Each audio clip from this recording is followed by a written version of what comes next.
बिस्मिल्लाहिर्रहमानिर्रहीम अस्सलाम वालेकुम नाज़रीन, U watching the front page. आऊं हैं लैला निसार ऐं मूंसां गॾु स्टूडियोज़ में मौजूद आहिनि सीनियर सहाफ़ी जीएम जमाली साहब। जमाली साहब अस्सलाम वालेकुम and welcome to the show. नाज़रीन, असीं ॻाल्हि कंदासीं काल्हो के संडे जी, जेको आचर त लॻे कोन पियो, छो त आचर जे ॾिहाड़े अक्सर करे माण्हू जेके आहिनि कुझु अहिड़नि प्लेसिस ते वेंदा आहिनि जिते पंहिंजो आराम सां टाइम स्पेंड कनि, पर जॾहिं जिते जिते इलेक्शन थींदी आहे त उते माहौल में गर्मा गर्मी जेकी आहे तमामु घणी वधी वेंदी आहे। पारो जेको आहे उहो सफ़ा मथे ते चढ़ी वेंदो आहे। सो काल्ह बि सूरत हाल कुझु अहिड़ी रियत हुई। जीअं तव्हांखे ख़बर आहे त 7 सालनि खां पोइ सिंध में मकानी चूंडूं थियूं आहिनि ऐं जेकी सूरत हाल काल्ह रही तमामु अफ़सोसनाक ऐं तशवीशनाक रही। यकीनन जॾहिं 2015 में मकानी चूंडूं थियूं हुयूं तॾहिं बि अहिड़े क़िस्म जी सूरत हाल हुई, पर साॻी हवाले सां असीं काल्ह बि ॾिठोसीं त गहमा गहमी, मार धाड़, झेड़ा, डंडा हिक ॿिए ते वसाइण, उहा असीं जेको आहे सूरत हाल काल्ह असांखे मकानी चूंडनि जे दौरान जेको आहे नज़र आई। जेकॾहिं गैर हतमी ऐं गैर सरकारी नतीजनि जी ॻाल्हि कजे त यकीनन 14 ज़िलनि में पीपल्स पार्टी जेको आहे मैदान माणे वरितो आहे, पर उन खां अलावा अॼु असीं ॻाल्हि जेको आहे शुरूआति मकानी चूंडनि जे हवाले सां ईअं कंदासीं त जेकी कल्ह असांखे मारधाड़ नज़र आई आहे, झेड़ो नज़र आयो आहे, उन जो कारण छा आहे? छा इहा हाणे हिकु रिवायत बणिजी वई आहे त इलेक्शन्स जेके आहिनि उहे पुरअमन माहौल में न पियूं थी सघनि? सो इन बाबति असीं जमाली साहब सां जेको आहे गुफ़्तगू कंदासीं त हू छा चवनि पिया। जीअं त असीं कल्ह कुझु अहिड़ियूं ख़बरूं में आयूं त किथे किथे इलेक्शन जे अमले खे बि अगवा कयो वियो हुयो ऐं किथे किथे किन पोलिंग स्टेशन्स तां बैलेट पेपर्स बि चोरी थी वई आहे। त आख़िर उहे कहिड़ा चोर आहिनि जिन खे बैलेट पेपर्स में इंट्रस्ट हुयो, या इलेक्शन जे अमले वटि अहिड़ो कहिड़ो सामान हुयो जो चोरनि डाकुनि खे उन्हनि में एतिरी उन्हनि खे दिलचस्पी जेको आहे ज़ाहिर करणी पई? सो इहा ख़बर यकीनन जमाली साहब वटि पकी ऐं सही वारी ख़बर हूंदी। सो उन्हनि खां असीं पुछूं था त इलेक्शन जे अमले खे कंहिं अगवा कयो, बैलेट पेपर्स कंहिं चोराया, ऐं हीउ जेको झेड़ो झटो रहियो, छा हाणे ईंदड़ इलेक्शन्स में बि जेके आम चूंडूं थींदियूं उन लाइ इहा हिकु वॉर्निंग आहे त उहे बि हाणे अहिड़े ई क़िस्म जे माहौल में थींदियूं? जमाली साहब ॾिसो त जेकॾहिं असां 1977 खां पोइ जी जेका बि इलेक्शन ॾिसूं त हर इलेक्शन खे में ताक़तवर जेकी बि धुरियूं हूंदियूं आहिनि उहे इन इलेक्शन खे चोरी कंदियूं आहिनि ऐं पंहिंजी ताक़त जे बल ते, पंहिंजे रिसोर्सिस जे बल ते, पंहिंजे तालुकात जे बल ते कंहिं न कंहिं तरीक़े सां कंहिं न कंहिं जॻह ते हमेशह खां पाकिस्तान में ख़ासि तौर ते इलेक्शन चोरी कई वेंदी आहे। इन जो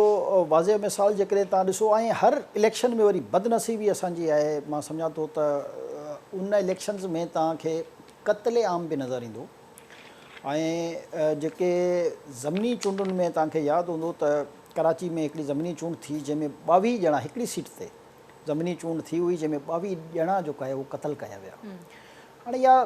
हिकु त माण्हुनि मां अदम बर्दाश्त जेको आहे तमामु घणी पई वधंदी वञे ऐं जेको सियासी बसीरत हूंदी हुई उन जो मुज़ाहिरो हाणे घटि अचणु नज़र लॻो आहे। जेको ख़ासि तौर ते यंग ब्लड मां सम्झां थो इन सियासत में हाणे आयो आहे, गो के इहा त ख़ैर 1977 खां, पर पहिरियों ज़माने में जेके चूंडूं चोराईंदा हुआ उन में 70 to 80% इस्टेब्लिशमेंट जो हथु हूंदो हुयो ऐं उहे पंहिंजे ताक़त जी बुनियाद ते इलेक्शन चोरी कंदा हुआ। पर उन में हाणे छो जो मीडिया एतिरो वाइब्रेंट थी चुको आहे उन ज़माने में, ज़ाहिर आहे प्रिंट मीडिया हूंदो, ख़बरूं माण्हुनि खे देरि सां पवंदियूं या काफ़ी हद ताईं ख़बरुनि खे उन में छपजण ई न ॾिनो वेंदो हुयो, त उहो माण्हुनि खे उन जा रिज़ल्ट तमामु घटि नज़र ईंदा हुआ। पर हाणे मीडिया जे वाइब्रेंट थियण खां पोइ, वरी ख़ासि तौर ते सोशल मीडिया जे तमामु घणे वाइब्रेंट थियण खां पोइ उन मसइलनि मां काफ़ी हद ताईं जान छुटी आहे ऐं काफ़ी हद ताईं हाणे इस्टेब्लिशमेंट जो रोल आहिस्ता आहिस्ता ख़तमु थींदे नज़र अची रहियो आहे। कंहिं कंहिं जॻह ते ज़रूरु थींदो हूंदो, मां इहो नथो चवां त सफ़ा ख़तमु थी वियो आहे, पर काफ़ी हद ताईं असां इहो चई सघूं था त उन्हनि जो रोल हाणे नज़र न अची रहियो आहे। पर जेके हल्कनि में माण्हू पाण में विढ़नि था उहो यकीनन पंहिंजा असर रसूख़ इस्तेमालु कंदा आहिनि ऐं पार्टी वर्करनि में एतिरो इश्तियाल फिराए छॾींदा आहिनि जो हू हिक ॿिए जे क़तल करण ते, ज़ख़्मी करण ते जे लाइ तमामु घणो त मां सम्झां थो त पंहिंजे ज़िद, अना ऐं बदमाशी,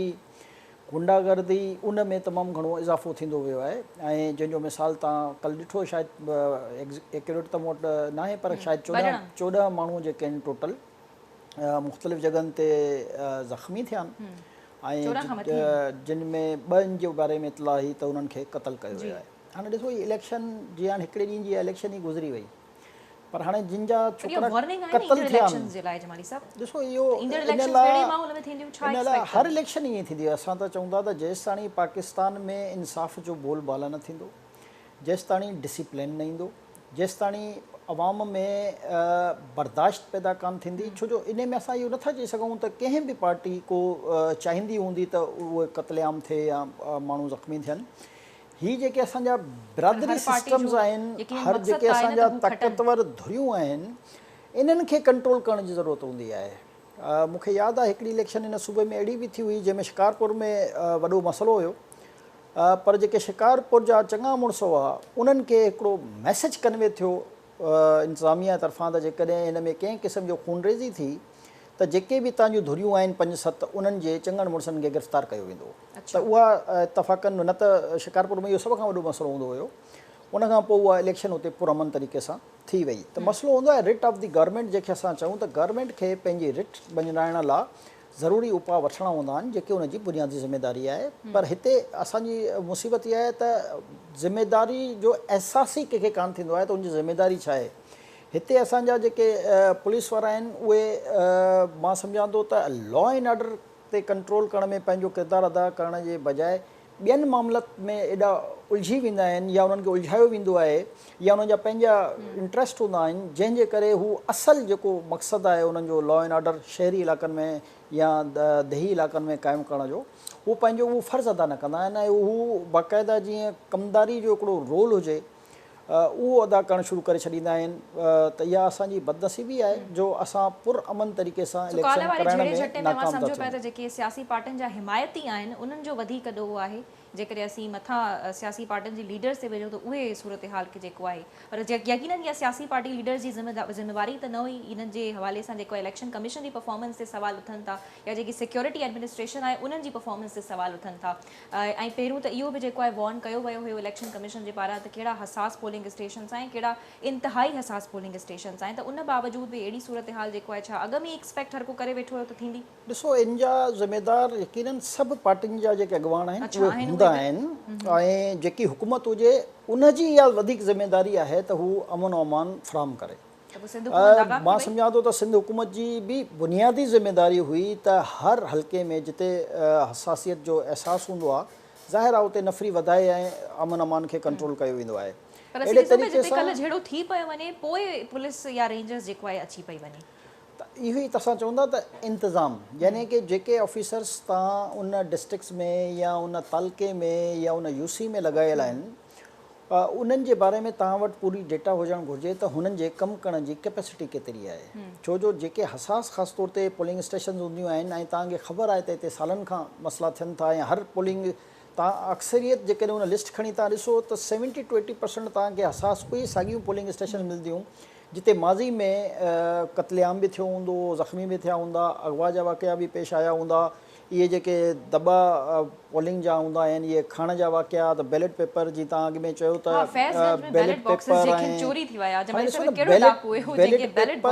बैलेट पेपर ऐं ठपो जेको हूंदो आहे उहो ई त असुलु मसइलो आहे न त हाणे धांधली जो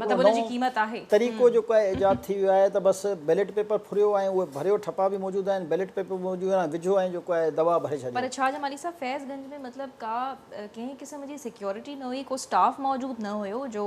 डाकू अची विया आहिनि जेको उन्हनि बैलेट बॉक्सिस चोराए करे हणी विया इहा का तशवीशनाक अफ़सोसनाक ॻाल्हि न आहे ऐं ॿियो पोलिंग स्टेशन जे अमले खे जेको आहे यरगमाल बणायो वियो ॾिसो जॾहिं इन क़िस्म जा वाक़िया थींदा आहिनि न ज़ाहिर आहे मैन पावर बि जेकॾहिं असां हूअं लॉ इन्फोर्समेंट जी एजेंसियुनि जी बि ॻाल्हि कयूं त यकीनन एतिरी मैन पावर बि नाहे इन लॉ इन्फोर्समेंट एजेंसी वटि जो हर जॻह ते इन तादाद में फोर्स करे सघे पर जेकॾहिं स्पेसिफिक इन अहिड़नि जॻहियुनि ते इन क़िस्म जा वाक़िया अचनि त उतां जी पोलिंग फ़ौरन बंदि कई वेंदी आहे उते जेको तरीक़ेकार आहे ॾिसो सिंध जी जेकॾहिं असां ॻाल्हि कयूं त ज़ाहिर आहे 6-6.5 करोड़ माण्हुनि जो ही सूबो आहे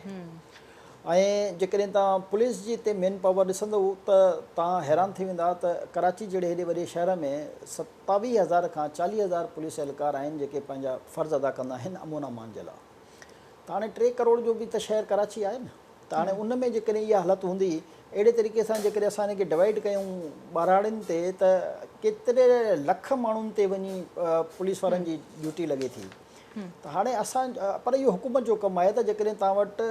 मेन फोर्स घटि आहे त तव्हां कॉल करे सघो था, ॿिए सूबे मां कॉल करे सघो था, तव्हां रेंजर्स डिप्लॉयड करे सघो था, ऐं गवर्नमेंट इंतिज़ामिया खे एतिरा अख़्तियार आहिनि जो हू फ़ौज खे बि कॉल करे सघे थी।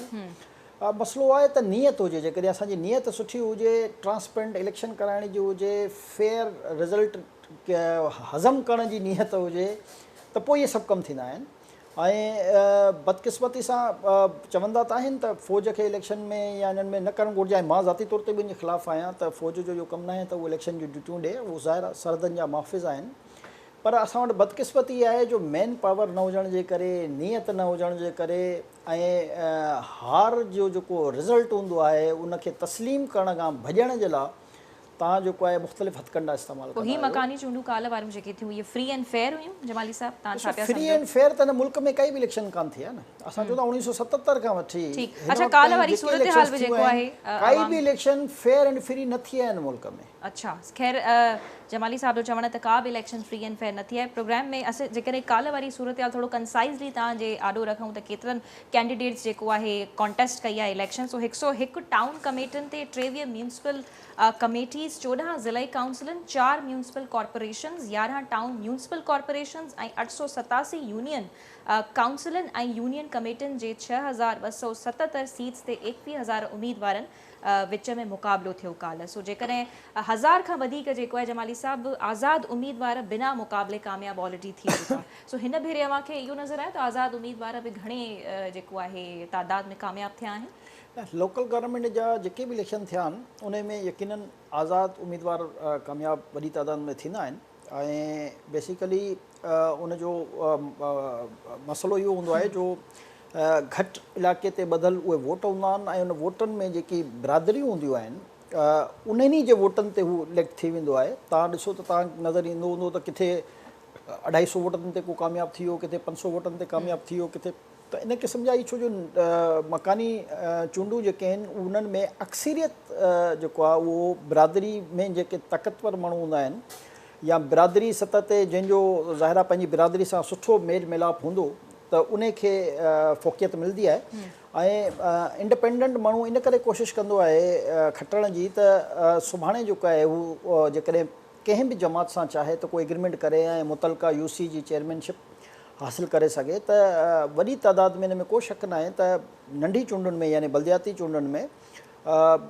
जेके आज़ादु उम्मीदवार हूंदा आहिनि उहे बि हिकिड़ो वॾो हिसो जेको आहे इलेक्शन जो हासिलु करण में कामयाब थी वेंदा आहिनि। अहिड़े तरीक़े सां सिंध में बि थिया आहिनि ऐं माज़ी में जूं खोड़ सारियूं मिसालूं मौजूदु आहिनि। अच्छा, ॿियो जीअं असीं ॾिसूं था जेके ऑपोज़िशन पार्टीज़ आहिनि जीअं त GDA थी या JUIF, PSP, MQM, PTI, MQM जा बि पंहिंजा तहफ़ुज़ात काल्ह असीं ॾिठासीं त वॾे पैमाने ते वधी विया हुया। इनफैक्ट कुझु पॉलिटिकल पार्टीज़ इहो मुतालबो पयूं कनि त जेको आहे ज़मीनी चूंडुनि खे फौरी तौर ते रोकियो वञे, छो त मुसलसिल हुननि जे अकॉर्डिंग जेको आहे धांधली पई थिए। त जीअं मां चयो त इलेक्शन्स कॾहिं फ्री एंड फेयर न थिया आहिनि त काल्ह वारा बि यकीनन फ्री एंड फेयर न थिया हूंदा। ऐं MQM जेके पंहिंजा तहफ़ुज़ात शो करे पई त छा उहे दुरुस्त आहिनि जमाली साहब? ॾिसो, हर जमात जा तव्हांखे तहफ़ुज़ात नज़र ईंदा जिते हू हारींदा। वो तो समूरी इन्हनि ऑपोज़िशन पार्टीज़ रद्द करे छॾी आहे, पर MQM जे स्पेसिफिकली तहफ़ुज़ात बाबति छा चवणु आहे तव्हांजो? MQM जो मसइलो ॿियो आहे। MQM जो मसइलो इहो आहे त 1988 जे इलेक्शन में हुन एॾी वॾी अक्सरियत हासिलु कई शहरी इलाइक़नि में, ख़ासि तौर ते चाहे उहो कराची हुजे, हैदराबाद हुजे, सखर हुजे, नवाबशाह हुजे, मीरपुर ख़ास हुजे। हाणे उन खां पोइ उनजो जेसिताणी MQM एक्चुअल आहे छा, MQM बेसिकली नालो आहे अल्ताफ़ हुसैन जो। ज़ाहिर आहे पब्लिक जेको आहे अल्ताफ़ हुसैन खां सवाइ MQM जो कंहिं ॿिए खे लीडर तस्लीम करण जे लाइ सोचे ई नथी। अच्छा। ऐं जेतिरा बि हिननि में ग्रुप ठही चुका आहिनि हींअर, पहिरियों त इहो ग्रुप ठहंदा रुॻो पीपल्स पार्टी में, तव्हांखे यादि हुजे त नेशनल पीपल्स पार्टी, त पीपल्स पार्टी पेट्रियॉट, त अहिड़े तरीक़े सां त MQM में 4 धड़ा जेके आहिनि हिन वक़्तु मौजूदु आहिनि। हिकिड़ो जंहिंखे असां MQM पाकिस्तान चऊं था, हिकिड़ो PSP आहे, ऐं हिकिड़ो MQM हक़ीक़ी शुरू खां मौजूदु आहे 91 खां। अहिड़े तरीक़े सां हिकिड़ो डॉक्टर फारूक सत्तार बि हिननि खां अलॻि थियल आहे। ऐं अञा वरी 5 जेको आहे जंहिंखे MQM असां लंडन चवंदा आहियूं। त MQM में जेके ख़ासि तौर ते उर्दू ॻाल्हाईंदड़ तबिको आहे उन्हनि जी लाइकिंग वन मैन शो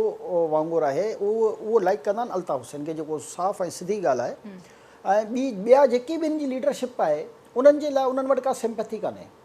हाणे ही पंहिंजे तौर ते छो जो तव्हां हुनखे अपॉर्चुनिटी कान्हे मिलियल ऐं हू हुन जा जेके बि कैंडिडेट आहिनि उहे हिन इलेक्शन में सो नथा वठी न सघनि वरी कुझु पाबंदी जे मुआइदनि जी करे ॻाल्हि करे पई न त एमक्यू त लिहाज़ा पीपल्स पार्टी सां थियल आहे ज़रदारी साहब खे ॾिसणु खपे त हू जेको आहे असांजा पंहिंजा वाइदा जेको आहे पूरा करे त छा ॾिसो, वाइदा हू त कया विया अलॻि पीपल्स पार्टी अलॻि जे सब्जेक्ट आहे त जेके पीपल्स पार्टी इन्हनि सां जेकॾहिं मूंखे ख़बर न आहे पर जॾहिं ही हुकूमत में शामिलु थिया आहिनि त यकीनन जेको हिननि जो एग्रीमेंट त हुयो न जेको 17 अलाए 22 रुकनी हिननि जो एग्रीमेंट हुयो पॉइंट्स हुआ हिननि जा पर उन में हिन इलेक्शन जो त ताल्लुक न आहे उन एग्रीमेंट जे मुताबिक़ हिननि खे ॾिसो इहो इनखे चइबो आहे टेम्पो ठाहिणु छो जो हींअर 14 ज़िलनि में इलेक्शन हुयो ऐं जंहिंमें उन्हनि जो एॾो को वॾो रोल कान हुयो यकीनन सखर में ऐं नवाबशाह में इन मरहले में इन्हनि खे धकु लॻो आहे ऐं उते कुझु GDA ऐं कुझु PTI जा उम्मीदवार शायदि खटी विया आहिनि या कुझु आज़ादु खटी विया आहिनि न त हितां त इन इलाइक़नि मां त MQM स्विप कंदी हुई त ज़ाहिर हुननि वीचारनि खे इहा तकलीफ़ त आहे हाणे इन तकलीफ़ खे त हू पाण पंहिंजे अवाम सां गॾिजी करे हल करे सघनि था न इन में पीपल्स पार्टी जो या कंहिं ॿी जमात जो त को रोल न आहे जेकॾहिं अवाम में तव्हांजी लाइकिंग घटि थी आहे तव्हांजी मक़बूलियत घटि थी आहे त जेके उन जा कॉज़िस आहिनि तव्हां उनखे मॉनिटर करे ऐं उन कॉज़िस खे बहितर कयो त जीअं जेको अवाम तव्हां खां तितर बितर थी वियो आहे जेकॾहिं उहो तव्हां सां गॾिजी वञे ऐं ॿियो मसइलो इहो आहे न त हाणे 4 जेके इहे ग्रुप आहिनि चइनी जा कैंडिडेट इलेक्शन में वठी रहिया आहिनि त जेको वोट बैंक आहे उहो त डिवाइड थी वियो छो जो इन्हनि जो वोट बैंक डिवाइड पियो थिए न जेकॾहिं कुझु ज़ाहिर PSP जा फॉलोअर्स थी विया कुझु हक़ीक़ी जा थी विया कुझु MQM जा थी विया कुझु फारूक सत्तार जा थी विया हाणे जेको हिते बि ज़मीनी चूंड थियण वारी आहे हिकिड़े क़ौमी असम्बली जी इलेक्शन ते उते बि इन्हनि सभिनी पार्टियुनि जा कैंडिडेट आहिनि त वोट जेको डिस्ट्रीब्यूट कराची में थी रहियो आहे उहो इन्हनि हिकिड़ी पार्टी जो यानी जेको वोट बैंक उहो 4-5 मुख़्तलिफ़ पार्टियुनि में तक़सीम थी रहियो आहे वरी PTI बि बहरहाल शहर में हिकिड़ी मक़बूल पार्टी थी साम्हूं अची चुकी आहे ऐं उन ज़ाहिर क़ौमी ऐं सूबाई असम्बली में काफ़ी नशिस्तूं खयूं त उनजो बहरहाल हिकिड़ो शहरी इलाइक़नि में वोट बैंक आहे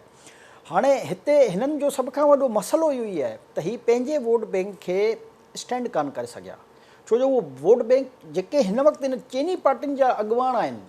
उन्हनि मां को बि अहिड़ो न आहे जेको अवामी सतह ते मक़बूल लीडर हुजे मक़बूल लीडर हुनजो हिकिड़ो ई आहे जेको लंदन में वेठो आहे उनजी वापसी एक्सपेक्ट कयो उनजी वापसी लाइ नथो चई सघिजे छो जो उन जा मामला जेके आहिनि उहे ज़ाहिर आहे उन ते जेके एलिगेशन्स आहिनि उहे मुल्की सलामती सां जुड़ियल आहिनि त मां नथो चई सघां त बाक़ी पाकिस्तान हिन पाकिस्तान में हमेशह कई अनहोनियूं शयूं थींदियूं आहिनि जीअं इमरान ख़ान अची वियो इक़्तिदार में 2018 में अहिड़े तरीक़े सां पाकिस्तान जी जेकी सियासत आहे उन में तव्हां कॾहिं बि कंहिंजे लाइ बि इहो नथा चई सघो त हिन जो को दरवाज़ो बंदि थी वियो तव्हांजे साम्हूं मिसाल आहे त मुस्लिम लीग नून जेको आहे केतिरो इस्टेब्लिशमेंट सां जहिड़ो कयो ऐं पहिरियों दफ़ो न कयो कई सालनि खां उनजो इहो मसइलो हली रहियो आहे ऐं हर दफ़ा जेके उहे बयान बि ॾींदा ऐं सभु कुझु कंदा पर वरी पोइ ॿीहर इस्टेब्लिशमेंट सां उन्हनि जूं ॻाल्हियूं थी वेंदियूं ऐं उन्हनि खे हिकिड़ो स्पेस मिली वेंदो हुयो अल्ताफ़ हुसैन जो मसइलो हिन सभिनी खां थोरो डिफरेंट आहे छो जो हुनजे मथां जेके एलिगेशन्स आहिनि उहे राह जी फंडिंग जा एलिगेशन्स आहिनि ऐं जेकी बार बार हुन पंहिंजी ॻाल्हियुनि मां बि इहो इम्प्रेशन क्रिएट करण जी कोशिशि कई ऐं जेको ख़ासि तौर ते तव्हांखे यादि हूंदो कराची में हिकिड़ो जेको उन्हनि जो मुज़ाहिरो थियो जंहिंखां पोइ हिननि ते पाबंदी लॻी उन में हुननि बाक़ाइदा पाकिस्तान टोड़ण जा नारा लॻाया इहो जेको एलिगेशन आहे इहो तमामु सख़्तु आहे ऐं ॿियनि पार्टियुनि ते इन क़िस्म जो को एलिगेशन अञा ताईं न आहे ऐं तव्हांखे जेकॾहिं यादि हुजे त इन क़िस्म जा एलिगेशन जीअं सिंध ते ज़रूरु माज़ी में रहिया हुआ ऐं जीअं सिंध जेको आहे सॼी सिंध जे कंहिं बि इलाइक़े मां तव्हांखे हुनजो को हिकु मूंखे यादि आहे त इमदाद शाह पहिरियों खटियो हुयो उनखां पोइ जेको आहे को उन्हनि जो अहिड़ो मूंखे या जलाल मेमू शाह खटियो हुयो हिकु दफ़ो पर उहो बि ज़ाहिर आहे पंहिंजे वालिद जी सीट ते खटिया हुआ अहिड़े तरीक़े सां हिते जेको नारो ॾिसो पाकिस्तान हिननि सियासतदाननि खे सभिनी खे इहो सम्झणु त घुरिजे न त पाकिस्तान आहे त पोइ सभु आहिनि जेकॾहिं तव्हां पाकिस्तान खे ई टोड़ण जो नारो लॻाए छॾियो त पोइ त सियासत त न बची न पोइ त क़ौम सां गद्दारी थी वई सिधी मुल्क सां गद्दारी थी वई हाणे हुन जे मथां जेको इहो एलिगेशन आहे इहो थोरो टफ आहे हाणे इन एलिगेशन जी मौजूदगी में या त उहो एलिगेशन वापसि थिए त बाबा हीउ जेको वाक़ियो थियो उन में बराह रास्त अल्ताफ़ हुसैन अची पाण क़ौम खे या मीडिया खे ॿुधाए त मुंहिंजो को वास्तो कान हुयो मां को न को ट्रिकी छो जो हिन जो मामिलो एॾो सवलो न आहे जीअं नवाज़ शरीफ़ जो हुयो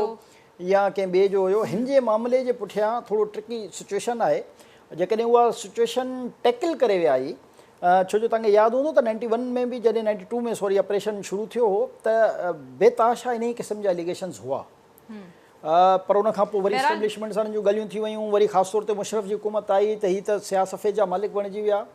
हिन दफ़े वरी जेके हीअ एलिगेशन्स आहिनि, जेकॾहिं हिन एलिगेशन खे ई पाण तां धोइण में कामयाबु थी विया त हीअ मुल्क आहे, सियासत आहे, सियासत सभिनी खे कान ॾिनी वञे। असां त सिंपल चवंदा आहियूं, ॾिसो मुल्क आहे पाकिस्तान जेको 24-25 करोड़ आबादी जो मुल्क आहे, इन में हर माण्हू खे आज़ादी इज़हार हुजणु घुरिजे, आज़ादी राय हुजणु घुरिजे, सियासत जो हक़ सभिनी खे ॾियणु घुरिजे ऐं बराबरी जो हुजे। लॉ एंड ऑर्डर हुकूमत जी ज़िमेदारी आहे, जेकी बि आहे। हेतिरा इदारा मौजूदु आहिनि, बसि इहो ई मसइलो आहे त असांजी सियासत में जेकॾहिं हथियारबंद न हुजनि, ॾुहारी धाड़ेल डाकू दहशतगर्द न हुजनि, त मां सम्झां थो त पाकिस्तान दुनिया जी जन्नत आहे। हिते जेकॾहिं इलेक्शन थिए ऐं उन खां पोइ जेकी बि हुकूमत ठहे उनखे मौक़ो ॾिनो वञे, उहो कमु करे। हीअ जेको अध में हुकूमतूं ख़तमु कंदा आहिनि, असां हिन जे सख़्तु ख़िलाफ़ु आहियूं। असां चवंदा आहियूं भई तव्हां मैंडेट जेकॾहिं ग़लति जी ॻाल्हि कंदा आहियो त पोइ उनजो ज़िमेदार जेको हुजे उनखे सज़ा ॾिनी वञे। हाणे मसइलो इहो आहे त मैंडेट जेकॾहिं मिली वियो, कूड़ो या सचो, मैंडेट उनखे मिली वियो ऐं असेंबली में हिकु दफ़ो पहुची उन्हनि पंहिंजी हुकूमत ठाहे छॾी, त महिरबानी करे उनखे 5 साल उनजा पूरा करणु ॾियो। 5 सालनि खां पोइ वरी अवाम खे इहो हक़ु आहे त के उन्हनि खे वोट ॾे या न ॾे। हे जेको 3 साल 2 साल 2.5 साल 3.5 साल में हुकूमतूं ख़तमु थींदियूं आहिनि, पाकिस्तान में सभ खां वॾो जेको इहो क्राइसिस पैदा थियो आहे, छो जो अनसर्टेनिटी पहिरें ॾींहं खां इलेक्शन थींदी कान्हे, हफ़्ते खां पोइ ख़बरूं हलणु शुरू थी वेंदियूं आहिनि त हाणे हुकूमत वञण वारी आहे। अरे भई हींअर हुकूमत आई आहे, अञा हुननि जी पार्लियामेंट ई पूरी न ठही आहे, पर इन क़िस्म जूं अफ़वाह साज़ूं, इन क़िस्म जा वरी जलसा जुलूस रैलियूं शुरू थी वेंदियूं आहिनि। पार्टीज़ ई शुरू करे वठंदियूं आहिनि न, त हर पार्टी जो यकीनन मुफ़ाद बि एग्ज़िस्ट करे थो। हर पार्टी जेको आहे कुर्सी जे पोयां आहे, मफ़ाद जेको आहे इहो ई मसइलो आहे, उहो पंहिंजे पार्टी जे मफ़ाद खे मुल्क जे मफ़ाद खां वधीक हर पार्टी जेको आहे इहा ई ॻाल्हि बि करे, 4 साल तुंहिंजा 5 साल मुंहिंजा 3 साल मुंहिंजा। चऊं त या त जेकॾहिं 5 साल जो तव्हांखे मुद्दो वधीक लॻे थो त तव्हां उनखे साल घटाए छॾियो, 4 साल जो मुद्दो करे छॾियो, जीअं अमेरिका में आहे 4 साल जो मुद्दो करे छॾियो। पर एटलीस्ट जेकी बि हुकूमत अचे, असां नथा चऊं त पीपल्स पार्टी जी हुजे, त नून लीग जी हुजे, त PTI जी हुजे, त असां चऊं था जेकी बि हुकूमत अचे, जेको हुनखे पोइ मैंडेट ओतिरो आहे, उन लाइ इन क़िस्म जी प्रॉब्लम क्रिएट न थियो जो अनसर्टेनिटी सां तव्हांजा डॉलर में फ़र्क़ु ईंदो आहे, तव्हांजी इकोनॉमी में फ़र्क़ु ईंदो आहे, तव्हांजी मुल्क जूं पॉलिसियूं कान ठही सघंदियूं आहिनि। हिकु मसइले सां 10 ॿिया मसइला जुड़ियल हूंदा आहिनि। त हाणे उन मसइलनि जे करे असांखे एतिरी घणी प्रॉब्लम, हीउ मुल्क ॾिसो तव्हां, असां जेकॾहिं 1954 खां 1947 खे असां चलो छॾियूं था त नओं पाकिस्तान ठहियो, पर जेकॾहिं 1954 खां असां ॾिसूं त पाकिस्तान जी मज़बूत तरीन इकोनॉमी, असां जर्मनी जहिड़े मुल्क खे लोन ॾींदासीं, असां चाइना जहिड़े मुल्क खे लोन ॾींदासीं, असां लाइ छा छा कयो आहे। असां वटि एतिरा पैसा आयो जो असां ग्वादर पोर्ट ख़रीद करे छॾियोसीं ओमान खां। त केतिरो रिच ऐं पाकिस्तान केतिरो ताक़तवर मुल्क हुयो, बदकिस्मती सां इन ई पॉलिसीज़ जे नतीजे में अॼु पाकिस्तान जेको आहे रहियूं आहिनि तव्हांजूं बि ऐं असांजूं बि। अच्छा जमाली साहब, हाणे पहिरियों मरहलो मकानी चूंडुनि जो त थी वियो मुकमल, ठीकु आहे, पहिरियों 4 डिविजन्स जे 14 ज़िलनि में मकानी चूंडूं थी वियूं। हाणे ॿियो मरहलो जेको आहे 24 जुलाई ते शुरू थियण वारो आहे, साॻी सूरत हाल रहंदी? ॾिसो 19-20 जे फ़र्क़ सां तक़रीबन साॻी रहंदी। मां चयो कंट्रोल करण कंहिंजी ज़िमेदारी आहे? कंट्रोल करणु 100% हुकूमत वक़्त जी ज़िमेदारी आहे, इन में को शक न आहे। सिंध हुकूमत जी बिल्कुलु ज़िमेदारी आहे त अवाम खे अमन अमान फ़राहम करे। कंहिंखे बि जेकॾहिं कुझु थिए थो, चाहे उहो क़तल थो थिए या ज़ख़्मी थो थिए, त रिस्पॉन्सिबिलिटी हुकूमत जी आहे। ॾिसो बाक़ी रियासत तव्हां हुकूमत में छाजे लाइ आहियो, इहो ई आहे तव्हांजो बुनियादी कमु, इहो ई आहे त हर माण्हू जे जान ऐं माल जो तहफ़ुज़ हुकूमत जी ज़िमेदारी आहे न। हाणे उनखे उन पंहिंजी ज़िमेदारी खे कीअं पूरो करिणो आहे, इहो त हुकूमत खे हिकमत अमली ठाहिणी आहे, हुकूमत खे पॉलिसियूं ठाहिणियूं आहिनि न। इहो त ज़ाहिर असांजो कमु आहे। इलेक्शन कमीशन जो को कमु न, इलेक्शन कमीशन जो कमु आहे इलेक्शन कराइणु। ॾिसो हिते इहो ई फ़र्क़ु आहे, इलेक्शन कमीशन वटि जो इहो इख़्तियार ई न आहे त उहो अमन अमान जे लाइ पंहिंजो को किरदारु अदा करे सघे, उहो सिर्फ़ु इहो बि गवर्नमेंट जी ज़िमेदारी आहे त इलेक्शन कमीशन जे अमले खे एतिरो तहफ़ुज़ फ़राहम कयो वञे जो कंहिंमें एतिरी ज़रूरत न थिए जो उहो इलेक्शन कमीशन जे अमले खे यरगमाल बणाए ऐं उन्हनि खां बैलेट पेपर या ठपा जेको आहे जेको बि उन्हनि खां फुरिया वञनि। इहा बि ज़िमेदारी गवर्नमेंट जी आहे। गवर्नमेंट खे खपे त उन्हनि खे सिक्योरिटी प्रोवाइड करे, छो जो इहा बुनियादी यानी का बि हुकूमत हुजे उनजी बुनियादी ज़िमेदारी आहे अवाम जी जान ऐं माल खे तहफ़्फ़ुज़ त हू जेको आहे सुठे माहौल में पंहिंजे नुमाइंदनि खे जेको आहे वोट ॾेई सघनि। अच्छा जमाली साहब प्रोग्राम में अॻिते वधूं था। लाड़काणे ऐं कराची वारनि जे लाइ हिकु ख़ुशख़बरी आहे जेका असां प्रोग्राम जे आख़िर में शेयर कंदासीं, छो त उन खां अॻु में असांखे कुझु सियासी तबसरा अवां खां वठणा आहिनि, सियासत ते ॻाल्हाइणो आहे ऐं जेकी ख़ुशख़बरी आहे आख़िर में ॾींदासीं। सो इन जे करे जेके नाज़रीन आहिनि असांजा उहे असां सां जुड़िया रहनि प्रोग्राम जे आख़िर ताईं। जमाली साहब, वफ़ाक़ी हुकूमत सुपर टैक्स लॻायो आहे 10% सनतनि ते, त छा इहो सही फ़ैसिलो आहे, दुरुस्त फ़ैसिलो आहे? हू चवनि पिया त इन फ़ैसिले जे नतीजे जेको टैक्स जमा थींदो उन टैक्स जा पैसा असां गुरबत जे ख़ात्मे जे लाइ इस्तेमालु कंदासीं, जॾहिं त खोड़ मुआशी माहिरनि जो इहो चवणु आहे त जॾहिं बि सुपर टैक्स लॻायो वेंदो आहे त उन जो सबबु न ॿुधायो वेंदो आहे।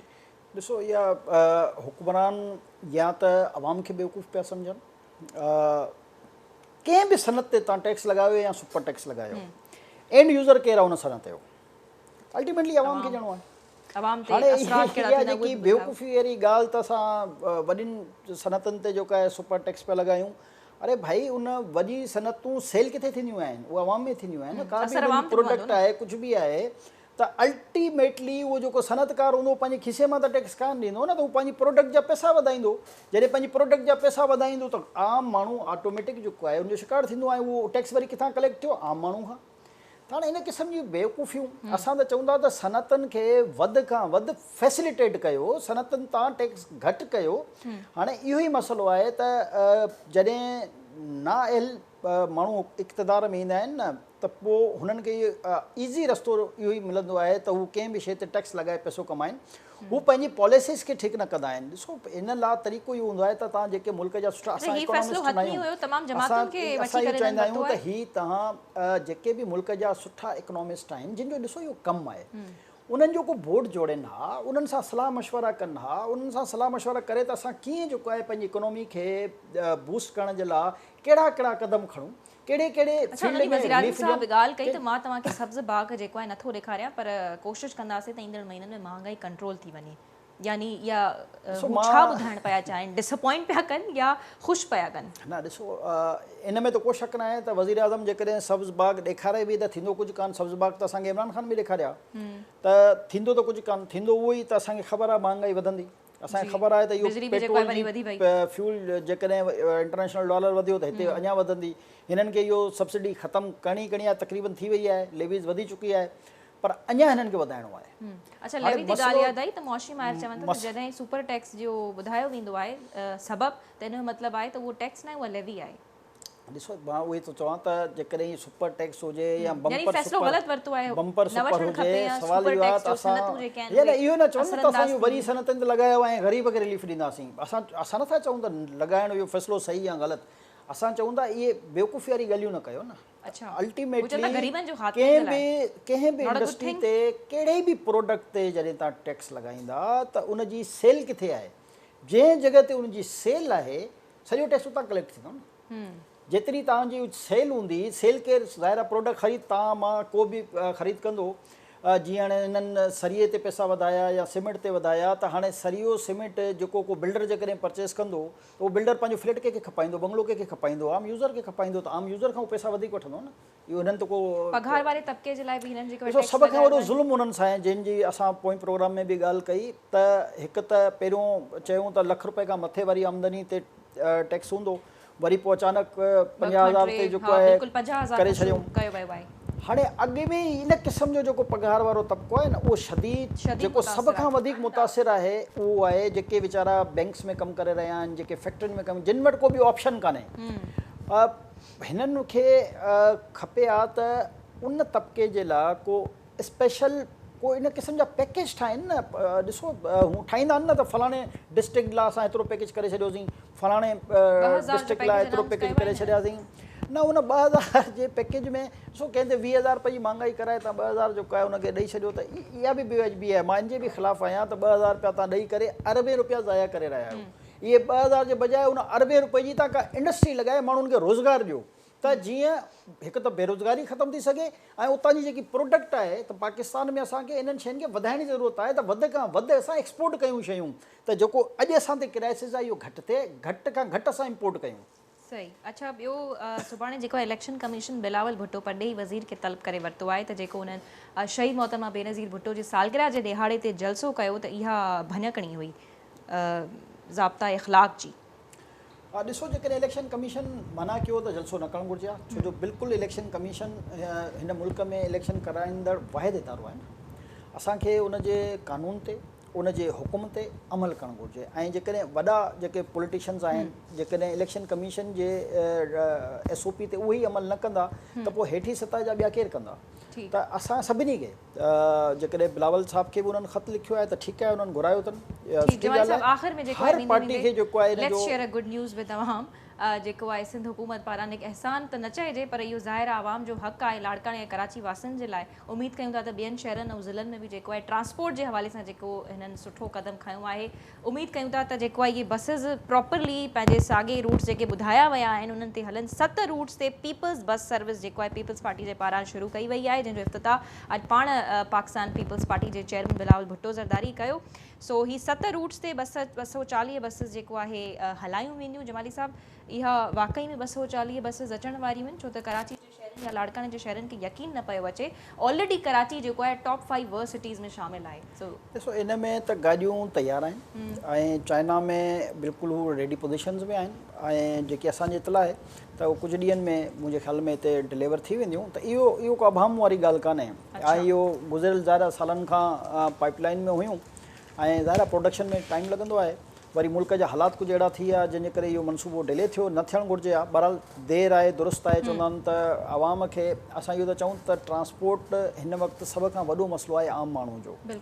ट्रांसपोर्ट जी सहूलियत ही जेतिरी जंहिं बि हर मां त चवंदो न सिर्फ़ु कराची लाड़काणो सिंध जे हर ज़िले में तव्हांखे ट्रांसपोर्ट जी हिकिड़ी फैसिलिटी थियणु घुरिजे अॼुकल्ह हिन महांगाई जे दौर में जेतिरो फ्यूल वधी चुको आहे त हाणे माण्हू वीचारा जेके आहिनि उहो अफोर्ड नथा करे सघनि त उन्हनि खे फैसिलिटेट करणु घुरिजे ऐं हिकिड़ो इहो सुठो सारा जेको मनसूबो आहे जंहिंखे अञा वधाइण जी ज़रूरत आहे बिल्कुलु अञा वधाइण जी ज़रूरत आहे नाज़रीन प्रोग्राम जेको आहे पंहिंजी पुॼाणी ते पुॼी वियो आहे इंशाल्लाह मुलाक़ात थींदी सुभाणे ऐं जेके बि डेवलपमेंट्स आहिनि इलेक्शन्स जे हवाले सां या जेकी सियासी सूरत हाल लॻी पई आहे उन ते ॻाल्हि ॿोल वधीक सुभाणे कंदासीं इजाज़त ॾींदा अल्लाह हाफ़िज़